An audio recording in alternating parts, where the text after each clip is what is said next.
বৈষম্য বিরোধী ছাত্র আন্দোলনের ব্যাপক কর্মসূচি, দুর্বৃত্তদের হামলা, নোয়াপাড়া হাইওয়ে থানা ভাঙচুর। অভয়নগর থেকে মতিন গাজীর পাঠানো তথ্যচিত্রে থাকছে বিস্তারিত। চলমান কোটা সংস্কার আন্দোলনে সারা দেশে শিক্ষার্থীদের উপর হামলা, গুলি, হত্যার প্রতিবাদে ৯ দফা দাবির পর ১ দফা এক দাবিতে যশোরের অভয়নগরে বিক্ষোভ মিছিল কর্মসূচি পালন করেছে শিক্ষার্থীরা।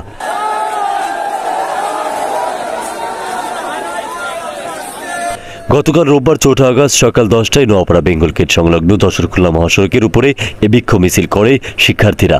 এদিকে একই সময় অভয়নগর উপজেলা আওয়ামী লীগ ও অঙ্গ সংগঠনের নেতাকর্মীরা অবস্থান নেয় আওয়ামী লীগ পার্টি অফিসের সম্মুখে।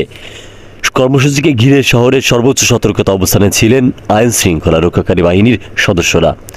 এ সময় আন্দোলনকারীরা বলেন, বৈষম্য বিরোধী ছাত্র আন্দোলনের ডাকা বিক্ষোভ মিছিল কর্মসূচির অংশ হিসেবে তাদের এই অবস্থান।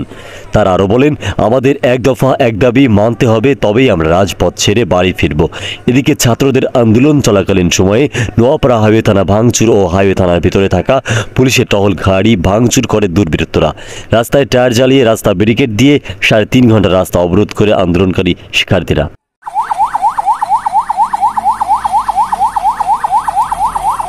এই সময় যশোর খুলনা মহাসড়কের যান চলাচল বন্ধ হয়ে যায়।